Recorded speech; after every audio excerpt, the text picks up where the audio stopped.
నమస్తే వెన్నెల న్యూస్ టీవీకి స్వాగతం. నేను అనూష. వ్యవసాయాన్ని లాభసాటిగా మార్చాలన్నదే ముఖ్యమంత్రి చంద్రబాబు ఆశయమని రాష్ట్ర చేనేత బీసీ సంక్షేమ శాఖ మంత్రి సవితమ్మ పేర్కొన్నారు. పుట్టపర్తి మండలం నిడుమామిడి పంచాయతీలోని నిడుమామిడిలో జిల్లా వ్యవసాయ శాఖ ఆధ్వర్యంలో పొలం పిలుస్తోంది కార్యక్రమం నిర్వహించారు.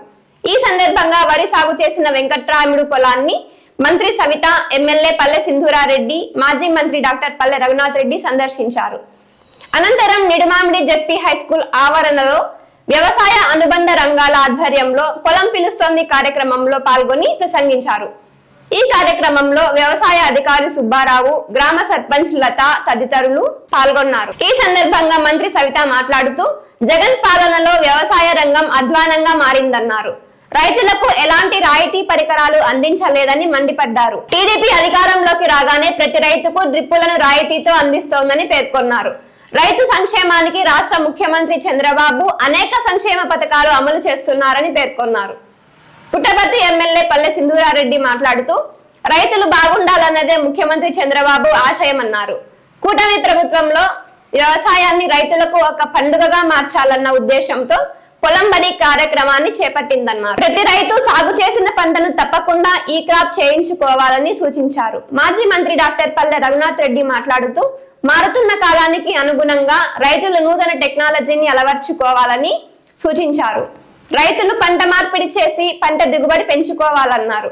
పొలం పిలుస్తోంది కార్యక్రమంలో భాగంగా నిడుమామిడి గ్రామానికి విచ్చేసిన మంత్రి సవిత, ఎమ్మెల్యే పల్లె సింధూరారెడ్డి, మాజీ మంత్రి డాక్టర్ పల్లె రఘునాథ్ రెడ్డికి గ్రామస్తులు ఘన స్వాగతం పలికారు. వారిని ఎద్దుల బండిపై ఊరేగింపుగా వెళ్లారు. ఈ కార్యక్రమంలో వ్యవసాయ జేడీఏ సుబ్బారావు, ఆర్డీఓ భాగ్యరేఖ, తహసీల్దార్ అనుపమ, వ్యవసాయ అనుబంధ రంగాల అధికారులు, ఉద్యానవన శాఖ చంద్రశేఖర్, ఏపీ ఎంఐపిపిడి సుదర్శన్, పట్టు పరిశ్రమ అధికారి పద్మావతమ్మ, మార్కెటింగ్ శాఖ, మత్స్య శాఖ అధికారులు, వ్యవసాయ అధికారులు, సన్నావుల్లా బ్రహ్మం, స్థానిక టీడీపీ మండల విజయ్ కుమార్, నాగరాజు, శ్రీరామ్ నాయక్, శ్రీరామ్ రెడ్డి, స్థానిక ప్రజాప్రతినిధులు, అధికారులు, జనసేన బీజేపీ నాయకులు, కార్యకర్తలు, అభిమానులు తదితరులు పాల్గొన్నారు.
చెనక్కాయ వస్తుందా?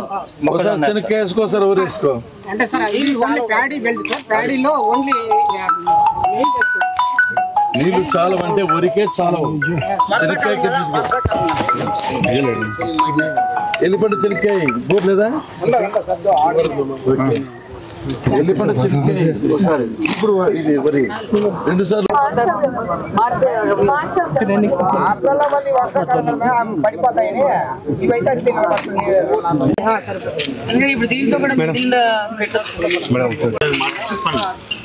కొంచెం ముందు రండి, కొంచెం ముందు వచ్చి ఈ పంటకి ఏ మందులు వాడాలి, కొంచెం ముందుకు రా, ముందు రండి పెద్ద విత్తన మార్పిడి ఏ విధంగా చేస్తే పంటలు బాగొస్తాయని చంద్రబాబు నాయుడు గారు పొలం పిలిచిందని ప్రోగ్రాం పెట్టారు. రైతులు బాగుండాలని ఇస్తున్నారు.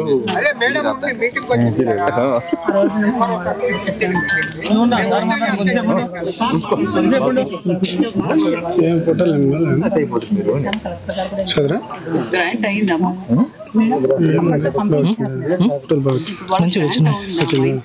తీసుకుంటా మేడంతో మాట్లాడు తీసుకుంటా.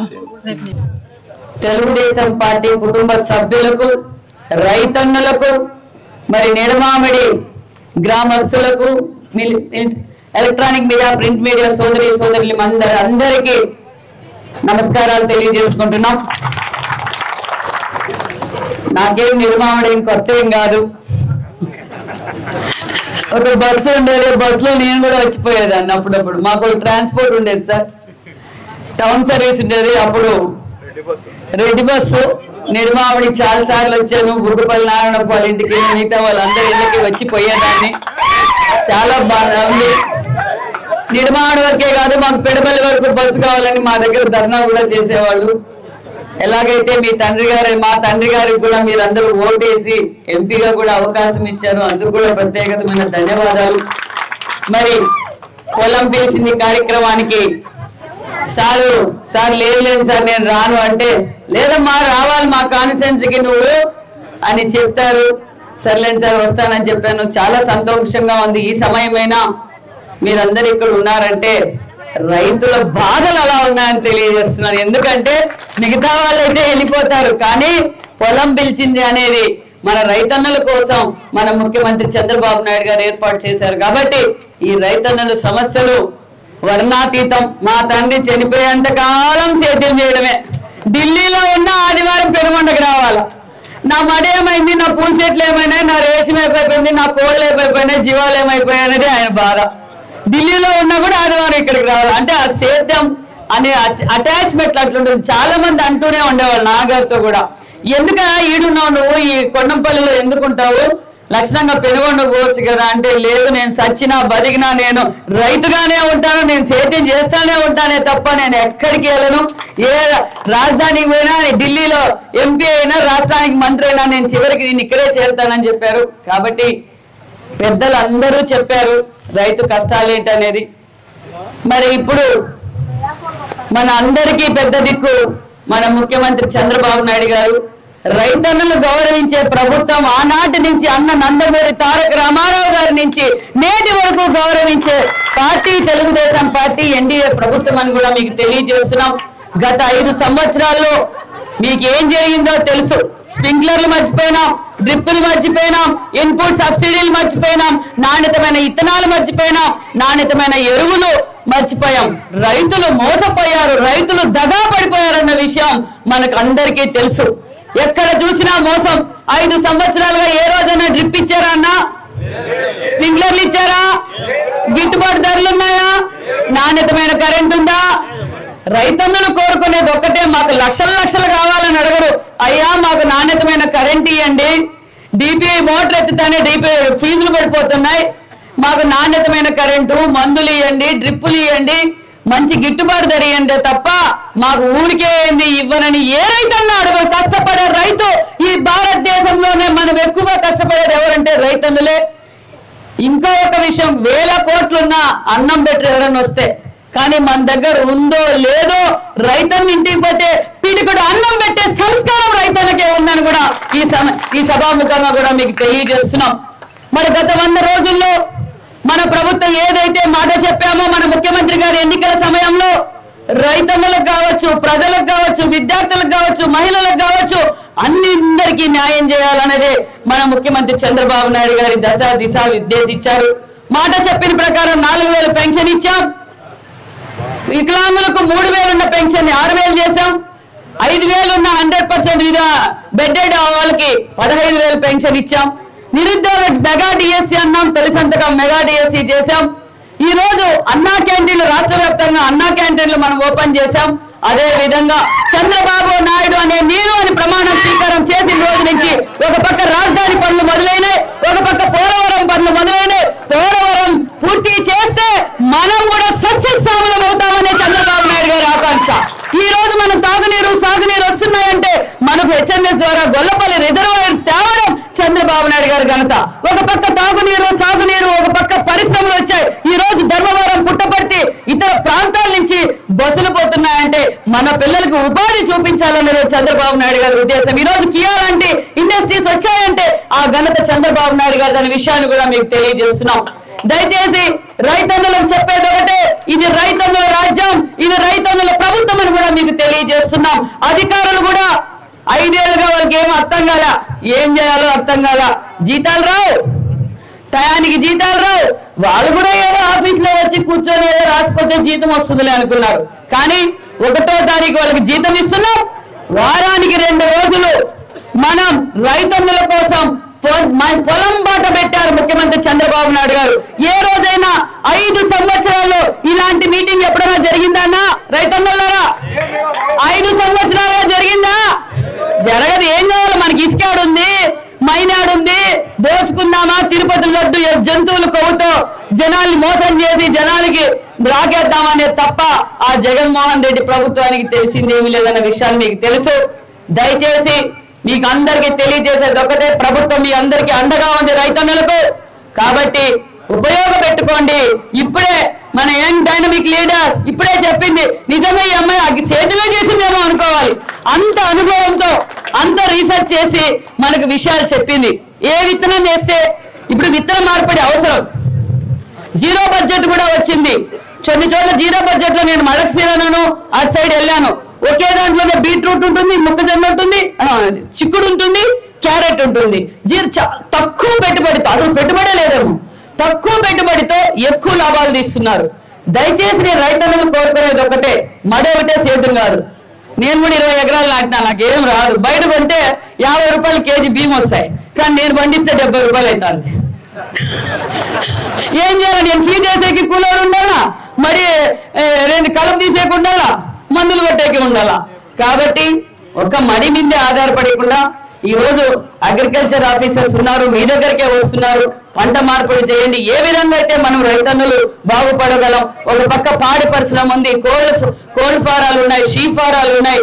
ఒక పక్క అది చేస్తూ ఇది కూడా చేస్తే మన సంపద పెరుగుతుందన్న విషయాన్ని కూడా మీకు తెలియజేస్తున్నాం. కాబట్టి దయచేసి మీరు అందరూ ఆలోచించి, మీకు మంచి అవకాశాలు వచ్చాయి. చంద్రబాబు నాయుడు గారు మాకు దిశ నిర్దేశించింది ఒకటే, వెళ్ళండి రైతన్నల దగ్గరికి వెళ్ళండి, మనం హామీ ఇవ్వండి, రైతన్నలకు సపోర్ట్ గా ఎల్లవేళలా ఉండండి అని కూడా చంద్రబాబు నాయుడు గారు మాకు దిశ నిర్దేశించారు. ఇంకో విషయం ఏంటంటే, అక్కోళ్ళు అనుకుంటా అన్నారు ఇంకా కొత్త పెన్షన్లు రాలేదు అని. నెక్స్ట్ మంత్ పెన్షన్లు కూడా, కొత్త పెన్షన్లు కూడా ఇస్తాం. మరి గ్యాసీ లేదు అనుకుంటున్నారేమో, దీపావళికి గ్యాస్ సిలిండర్లు కూడా ఇవ్వబోతున్నాం అన్న విషయాన్ని కూడా మీకు తెలియజేస్తున్నాం. కాబట్టి ఒక్కొక్కటిగా మనం చేస్తాం. రాష్ట్రం విడిపోయింది, అప్పుల్లో ఉన్నాం. ఈ 100 రోజుల్లోనే మనం ఆల్రెడీ పెన్షన్ ఇచ్చాం, అనేక కార్యక్రమాలు చేశాం. సార్ కూడా ఎన్ఆర్జీఎస్ ద్వారా రోడ్లు, సీసీ రోడ్లు వేయబోతున్నారు. అభివృద్ధి బాటలో మనం ఉన్నాం. కాబట్టి మీరు అందరూ సహకరించి, మీరు బాగుంటే, రైతన్నులు బాగుంటే రాజ్యం బాగుంటుంది, మేము బాగుంటాం. కాబట్టి మీరు అందరూ మంచి మంచి సూచనలు తీసుకొని మరింత రైతన్నులు బాగుండాలనే కోరికతో కోరుకున్నాం. వర్షం పడుతూ ఉంది, అయినా కూడా ఉన్నారంటే అది రైతే. వర్షం పడినా, ఎండకైనా, వర్షానికైనా తట్టుకునేది ఎవరు అంటే రైతే. కాబట్టి మనం అందరం రైతు కుటుంబం నుంచి వచ్చిన వాళ్ళమే. కాబట్టి ఈ కష్టాలు మన అందరికీ తెలుసు. మీరు ఏదైనా ఉంటే కోఆర్డినేట్ చేయండి, లేకపోతే పెద్దలు ఏదైనా ఉంటే మన పల్లె రఘునాథ్ రెడ్డి సార్కి చెప్తే సమస్య పరిష్కారం చేస్తారు. కాబట్టి అధికారులు కూడా ఇంకా బాధ్యతగా సార్ రైతన్నలు చాలా ఇబ్బంది పడుతున్నారు. మీరు కూడా ఒక రైతు కుటుంబం నుంచే వచ్చింటారు ఖచ్చితంగా. ఎందుకంటే రైతు సమస్యలు క్షుణ్ణంగా తెలుసుకొని వాళ్ళకి ఎప్పుడప్పుడు గైడ్ చేయవలసిందిగా కూడా కోరుకుంటూ మరి నాకు ఈ అవకాశం ఇచ్చిన మీ అందరికీ ప్రత్యేకమైన ధన్యవాదాలు తెలియజేసుకుంటూ జై హింద్, జై తెలుగుదేశం.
పిలుస్తుంది కార్యక్రమానికి ఇవాళ మీ ఊర్లో స్టార్ట్ చేయడం జరుగుతుంది. మనకి నేచర్ కూడా మనకి హెల్ప్ చేస్తుంది, వర్షం కురిస్తుంది చూడండి, చాలా ఆనందం. మంచి రోజులు వస్తున్నాయనే దానికి ఇదే సూచన. చాలా మంది చెప్తూ వస్తున్నారు, ప్రతిసారి చెప్పారు, ఈ మధ్యకాలం అగ్రికల్చర్ వైపు ఇది ఇంట్రెస్ట్ చూపే వాళ్ళు తగ్గిపోతున్నారు. ఎవరైనా మీ ఆ పిల్లల్ని ఏం చేస్తారు అంటే రైతు చేస్తామని ఎవరు చెప్పడం లేదు. అందరూ ఆ సాఫ్ట్వేర్ కో ఏదైనా చదివించి వేరే పనికి పంపిస్తాం కానీ రైతు చేస్తామని చెప్పే వాళ్ళే కనపడడం లేదు. అలాంటి పరిస్థితి నుంచి మనం బయటపడాల్సిన అవసరం ఎంతో ఉంది. మన ఇండియాలో చాలా వరకు అగ్రికల్చర్ రిలేటెడ్ వర్క్స్ ఎక్కువ జరుగుతాయి. మనది అగ్రికల్చర్ కి దేశ విదేశాల్లో ఒక పేరు ప్రఖ్యాతి కాచిన ఒక గొప్ప దేశం మనది. అలాంటి కంట్రీలో మనము ఉండి ఇప్పుడు ఎస్పెషల్లీ ఆంధ్రప్రదేశ్ లో మనకి ఈ అగ్రికల్చర్ రిలేటెడ్ యాక్టివిటీస్ కూడా చాలా మంది చాలా చేస్తారు. ఫార్మింగ్ కమ్యూనిటీ కూడా చాలా ఎక్కువగా ఉంది. ఇలాంటి ఇబ్బందులు పడకూడదు. ఏదో సినిమాల్లో చెప్తారు, మహేష్ బాబు గారు వచ్చి మహర్షి సినిమాల్లో అందరూ పొలం దిగండి, అందరూ పొలంలో పండిద్దామని సినిమాల్లో చెప్పేది బాగుంటుంది. కానీ రియల్ లైఫ్ లో నిజంగానే దాంట్లోనే ఉండి పొలంలో పండించి చేసే వాళ్ళు ఎన్ని ఇబ్బందులు పడుతున్నారో మనం రోజు చూస్తూ ఉంటాం. వర్షం పడక ఇబ్బందులు పడతారు, సీడ్ కల్తీ విత్తనాలు వచ్చి ఫెయిల్ అయ్యి క్రాప్ ఫెయిల్ అయ్యి ఇబ్బంది పడే వాళ్ళు చూస్తూ ఉంటాం. వర్షం రాక అన్ని ఏదైనా సమస్యలు. కానీ చంద్రబాబు నాయుడు గారు ఈ పరిస్థితి నుంచి మన రైతులు బయటపడాలి అనే గొప్ప ఉద్దేశంతో ఈ పొలం పిలుస్తుంది అనే కార్యక్రమం తీసుకొస్తున్నారు. మన దగ్గర అగ్రికల్చర్ డిపార్ట్మెంట్ లో ఉండే స్టాఫ్ ఎంత క్వాలిఫైడ్ అంటే వాళ్ళంతా బిఎస్సి అండ్ ఎంఎస్సి అగ్రికల్చర్ పిహెచ్డీలు చేసి వచ్చి అక్కడ చాలా గొప్ప గొప్ప పోస్టులలో ఉంటారు. వాళ్ళకి తెలిసిందే ఇన్ఫర్మేషన్ కిన ఈ రైతు సేవా కేంద్రాల్లో మనకి వీళ్ళ హెల్ప్ కిన మనం తీసుకొని మన పంట పండించే మార్గాలని మనం రోజు పండించే అదే మార్గం కాకుండా కాస్త చేంజెస్ చేసుకొని రైతులకి పండించగలిగితే మనకి నిజంగానే దిగుబడి పెరుగుతుంది. తక్కువ ధరకే మనకి ఎక్కువ ఈల్డ్ తీసే అవకాశం మనకి దొరుకుతుంది. అదే కాకుండా ఇప్పుడు మీ ఇళ్లలోనే చాలా మంది పిల్లలు, మీరు కూడా ఈ స్మార్ట్ ఫోన్లు వాడుతూ ఉంటారు. చిన్న చిన్న యాప్లు వచ్చాయి. మీరు ఇంట్లో ఉండే డ్రిప్ ఇరిగేషన్ ని ఇంట్లో ఉండే ఆపరేట్ చేసుకునే చిన్న చిన్నవి కూడా యాప్లు డెవలప్ అయినాయి. అలాంటివి ఎక్కువ ధర కూడా కాదు. ఇంకా టెంపరేచర్ సెన్సర్లు, కొంచెం టెక్నాలజీని మనం వాడుకొని మన దిగుబడిని మనం పెంచుకునే అవకాశాలు మనకి మార్కెట్ లో చాలా దొరుకుతున్నాయి. మీకు ఇలాంటి ఇన్ఫర్మేషన్ ఏమన్నా కావాలి అంటే రైతు భరోసా కేంద్రాలు, రైతు సేవా కేంద్రాలు, ఇంకా మన అగ్రికల్చర్ ఆఫీసర్స్ ప్రతి ఒక్కరూ రెడీగా ఉన్నారు. ఇదే కాకుండా ఈల్డ్ ఎక్కువ వచ్చే విత్తనాలు, ఇప్పుడు మామూలుగా మొన్న ఆల్టర్నేట్ క్రాపింగ్ మెథడ్స్ కోసమని హార్స్ గ్రామ్ ఉలువలు వితరణ చేశాము. మనకి దానికి ముందు వితరణ చేసిండే వేరుశనగ ఈ వర్షం తక్కువ అవ్వడం వల్ల సరిగా పండలేదు అని చెప్పి మళ్ళీ ఇప్పుడు వేరే పంటల కోసమని మనం ఉలువలు ఇవ్వడం జరిగింది. అలాంటి పరిస్థితి నుంచి మనం బయటపడాలి. ఈ మామూలుగా అయితే K6 వెరైటీ శనగిత్తనాల వెరైటీ ఎక్కువగా ఇస్తున్నారు. ఇలాంటి పరిస్థితి నుంచి బయటపడి K6 లిటరలీ చాలా వరకు సాచురేట్ అయిపోయిందని చెప్పాలి. అదే పంట అదే వెరైటీ విత్తనం వేసి కూడా మన నేల కూడా దెబ్బతింటుంది.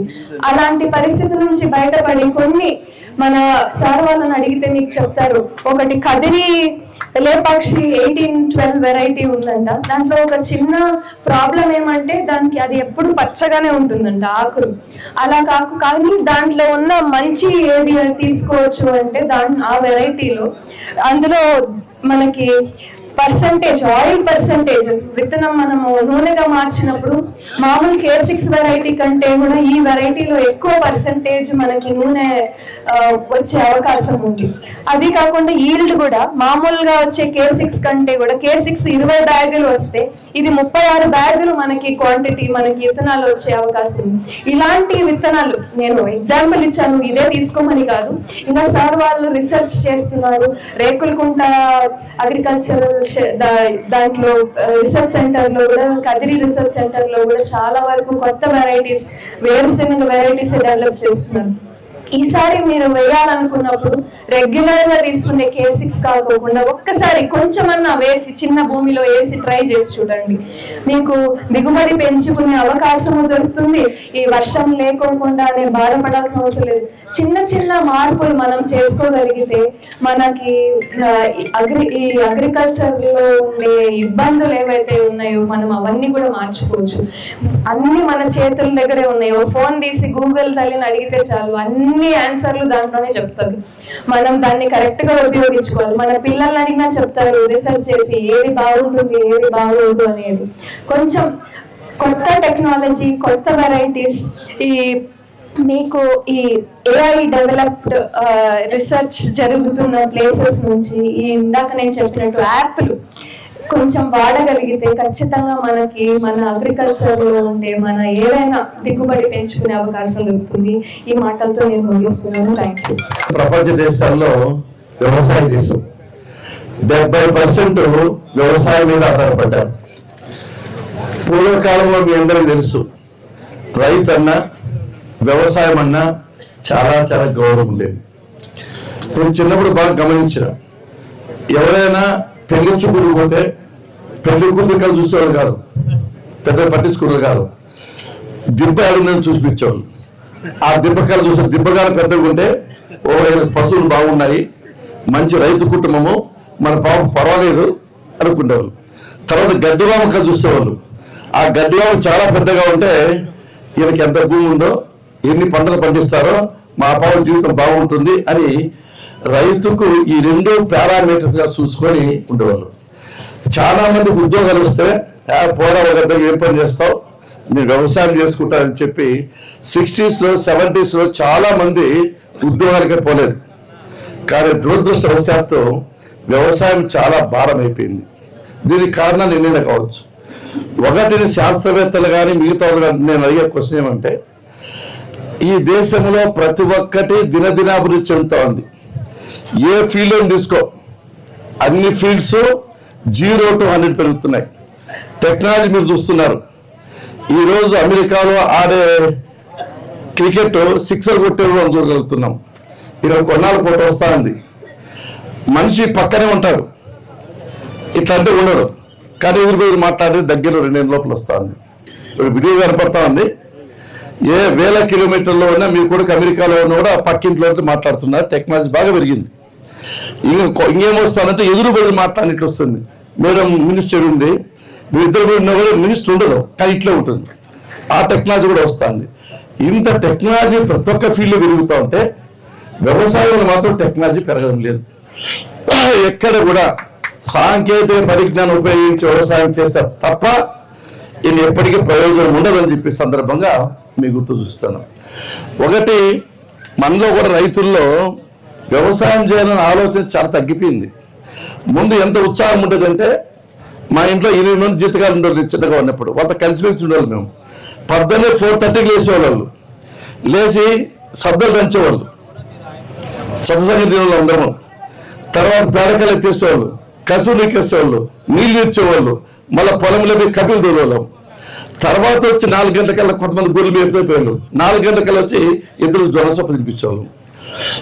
ఇప్పుడు ఎందుకో కానీ రైతులు కష్టపడి పరీక్షల ఆలోచన, తపన, ఉద్దేశము, లక్ష్యము, అభిప్రాయము, ఏమో టార్గెట్ లేవని చెప్పి సందర్భంగా గుర్తు చేస్తున్నారు. మీరు ఏమని అనుకోవాలి. నేను లెక్చర్గా 14 గంటలు, ఎమ్మెల్యేగా 14, మంత్రిగా 16, 16 గంటలు పనిచేస్తున్నా. కష్టపడితేనే ఏదైనా ఉపయోగం. రైతులు మొట్టమొదటి నేర్చుకోవాల్సింది వస్తుందా పోతుందా, కష్టపడి పని చేస్తేనే పొలంలో ఎవరు కూలీలు 4 ఆధారపడి నువ్వు పుట్టబడి తిరుగుకుంటా అంటే పని జరగదు. ఇది ఫస్ట్ థింగ్. రెండోది, ఏ పంట పెడితే మన పొలం సూట్ అవుతుందో అధికారులు ఉన్నారు, మీకు తెలివి ఉంది. పంట మార్పిడి చేయరు. ఇప్పుడు మేము ఊరు చూస్తాం వాళ్ళని. ఇప్పుడు 40 సంవత్సరాలుగా వాళ్ళ తాత ఆయన ఈయన 2 పంటలు ఊరి పెడుతున్నాడు. ఈళ్ళు తగ్గిపోతుంది. అంటే పంట మార్పిడి డెఫినెట్ గా చేయాల్సిన అవసరం ఉంది. ఇది రెండోది. మూడోది, ఈ సుబ్బారావు చెప్పాల, చిన్నప్పుడు మనం మెట్ట పంట అనంతపురం జిల్లాలో వ్యవసాయము వేరుశనగ పంట చాలా ప్రధానమైనది. దక్షిణ భారతదేశంలోనే మన వేరుశనగ పంట అనంతపురం జిల్లాలో ఎక్కువ వస్తుంది. అంటే దాదాపు 8 లక్షల హెక్టార్లు వేరుశనగ పెట్టేవాళ్ళము. 3,000 కోట్ల రూపాయల ఆదాయం వచ్చేది. అది ఎందుకు మెట్ట ప్రాంతంలో పెడితే ఏదో బాయిల కింద కొన్ని వస్తున్నా కానీ మెట్ట ప్రాంతంలో వర్షం పడతా అంటే అవి బాగా వచ్చేటివి. అది ఎందుకు తగ్గిపోతుందో ఆలోచన చేయాల్సిన అవసరం ఉంది. అంటే ఇది కరువు ప్రాంతం అనుకున్నాము, దగ్గరలో 100 వస్తుంది పోతాను. ఈ పుట్టపర్తి నియోజకవర్గంలో కూడా 195 చెరువులు 1 సంవత్సరం 2 సంవత్సరాలు నింపుతున్నాం. అంటే మొత్తం సర్కార్ అయిపోతుంది. వేరే ఆలోచన అన్ని చెరువులు నింపుతాం. ఆ ప్రోగ్రాం కంటిన్యూ అవుతుంది. అప్పుడైనా పంటలు ఏ విధంగా పెట్టాలా అని వ్యవసాయం మీద కొద్ది దృష్టి కేంద్రీకరించాలి. అంటే ఒకటి, విత్తనాలు కొద్దిగా వర్షానికి కూడా తట్టుకునేట్లు, వర్షం రాకపోతే తట్టుకోవాలా. దాంట్లో విత్తనాలకు సైంటిఫిక్ గా కూడా తయారు చేయాలా. ఏ పంటలు పెడితే బాగుంటుందని కొన్నాళ్ళు వేరుశనగ పెట్టాం. మీకు గుర్తుందో లేదు, కదిరి తాలూకాలు మొత్తం అంతా ఇంక్లూడింగ్ పుట్టపర్తి కూడా కొన్నాళ్ళు మలబరి ఎక్కువ పెట్టేవాళ్ళు. అందరూ ఎక్కడో మలబరిండి. తర్వాత చీనీ తోటలు వచ్చాయి, అక్కడ మామిడి తోటలు వచ్చాయి. ఎప్పుడు కూడా హార్టికల్చర్ లో కొద్ది ఆదాయం ఉండే అవకాశం ఉంది కాబట్టి ఎక్కడ వీలు పడితే హార్టికల్చర్ చేసుకోవడము, కాయగూరల పంటలు, వాణిజ్య పంటల వైపు దృష్టి సారించడము, తర్వాత ఈ పంటలు రావడము. అంతేకాకుండా ఈ ప్రభుత్వం రైతు ప్రభుత్వం చంద్రబాబు నాయుడు గారు ఇన్పుట్ సబ్సిడీ అనేది పంటలు పండకపోతే ఇన్పుట్ సబ్సిడీ అనే కాన్సెప్ట్ లో చంద్రబాబు నాయుడు గారు ప్రవేశపెట్టారు. ఒకసారి మేము మంత్రులుగా ఉన్నప్పుడు 2,400 కోట్లు రాష్ట్రానికి వస్తే 13 జిల్లాలకు, ఒక అనంతపురం జిల్లాకే 1,600 కోట్లు ఇచ్చాం ఇన్పుట్ సబ్సిడీ. అంటే మీ అనంతపురం జిల్లా వెనకబడే ప్రాంతం అని చెప్పి ఎక్కువ ఇన్పుట్ సబ్సిడీ వచ్చేది. ఇప్పుడు ఇన్సూరెన్స్ పెట్టారు. ఈ క్రాపింగ్ అధికారులు చెప్తాం, తప్పనిసరిగా ఈ క్రాపింగ్ పూర్తి చేయండి. రైతులకు అంతకంటే వేరే దొరకరంగా సాధ్యమైనంత వరకు పద్ధతి ప్రకారం పోయి ఈ క్రాపింగ్ అందరూ చేసుకోండి. సెప్టెంబర్ 30 ఉంటుంది. ఈ క్రాపింగ్ పంట పోతే మనకి ఇన్సూరెన్స్ వస్తుంది. ఇదిగా ఇన్సూరెన్స్ కన్నా రాకపోతే పంట నష్టాలు కూడా ఇస్తాం. ఆ మహానుభావుడు చంద్రబాబు నాయుడు గారిని నిర్బంధం ఏమైతే అవసరం ఏమవుతుంది. చంద్రబాబు గారు ఎన్ని జన్మలతో మనం రుణం తీర్చుకోలేము. ఒక వ్యవసాయ పట్టాదారు పురస్కరణకి 20,000 రూపాయలు ఇస్తామని చెప్పాడు. అది కూడా దశల వారికి అది కూడా అమలు చేస్తామని చెప్పే సందర్భంగా మీకు గుర్తు చేస్తున్నాం. అంటే పంటలకు ఇప్పుడు ఆల్టర్నేటివ్ పంటలకు ఉలవలు కానీ, జొన్నలు కానీ, అలసందలు కానీ అటువంటి కూడా ఇస్తున్నాం. ట్రాక్టర్లు ఇస్తున్నారు. చాలా మందికి మీరు ఇచ్చినప్పుడు రాయితీలు ఇస్తున్నాం. ఉలవలు దాదాపు 8,000 రూపాయలు క్వింటాల్, 2,000కే మీకు ఇస్తున్నాం, 1,700కి 1,400కు. అన్ని విధాలుగా ప్రభుత్వం మీ వెంట ఉంటుంది. కాకపోతే ప్రభుత్వంగా మేము చేసిన పని ఏమంటే ఈ వ్యవసాయానికి అనుబంధంగా ఉపాధి హామీ పథకం పెడితే దానికి నార్మ్స్ కండిషన్స్ కొద్ది సహకరించండి అని చెప్తున్నాము. అందరము దాన్ని ఏదో విధంగా చేసి కనుక కొద్ది కలపగలిగితే వ్యవసాయం లాభదాయకమవుతుంది. కాబట్టి ఇప్పటికైనా భూముల విలువలు బాగా పెరిగిపోతున్నాయి, పంట కూడా బాగా పెట్టుకోండి. అన్ని విధాలుగా ఈ ప్రభుత్వం సహకరిస్తుందని చెప్పి సందర్భంగా మీకు గుర్తు చేస్తూ, కొద్దిగా చూస్తే మీకు పంటల్లో అర్థమైపోతుంది ఎవరికి ఆదాయం వస్తుంది, ఏ పంటలు పెడుతున్నారు, కాయగూరల పంట, వాణిజ్య పంట, మీ భూమికి ఏం సూట్ అవుతాయి, ఇవన్నీ చేసి వ్యవసాయం లేకపోతే ఎన్ని కోట్లు సంపాదించినా కూడా భూమిగా ఎగవాల్సింది. కాబట్టి రైతుగా రుణం పెట్టాల్సింది. కాబట్టి రైతుకి ఇచ్చే గౌరవం ప్రభుత్వం తప్పకుండా ఇస్తుంది. అన్ని విధాలుగా మీకు సంపూర్ణ సహాయ సహకారాలు ఇస్తామని చెప్పి సందర్భం గుర్తు చేస్తూ, మరొకసారి ఈసారి బాగా పంటలు పండాలని ఉంది కదా ముందుకు ఈ రిజర్వాయర్ కూడా కంప్లీట్ చేస్తాం, మీకు పంట కొన్నట్లే. కాబట్టి ప్రతి ఒక్కటి మేము వెంట ఉంటాం. ఎందుకంటే మా మీద నమ్మకం ఉంచారు, విశ్వాసం ఉంచారు, గౌరవం ఇచ్చారు. 7 సార్లు బీఫామ్ ఇచ్చారు నా కుటుంబానికి, నాకు 6 సార్లు, మా అమ్మాయికి ఒకసారి ఎమ్మెల్యే అయితేనే, ఒకసారి సర్పంచ్ అయితేనే మొహం బతిపోతుంది. ఇన్నాళ్ళుగా చెక్కు చేత అభిమానాన్ని ఆమె చూపిస్తారు. కాబట్టి ఎన్ని జన్మలు ఎత్తినా మేము తీర్చుకోలేము. తప్పకుండా 5 ఏళ్ళ లోపల మీ కష్టాల్లో, నష్టాల్లో, బాధల్లో భాగం పంచుకుంటా, మీ కుటుంబ సభ్యుల ఉంటా, మీ రైతులకు అన్ని విధాలుగా సహకరిస్తామని చెప్పి సందర్భం గుర్తు చేస్తూ, మరొకసారి మీకు మీ కుటుంబ సభ్యులకు ధన్యవాదాలు తెలియజేస్తూ సెలవు తీసుకుంటాం.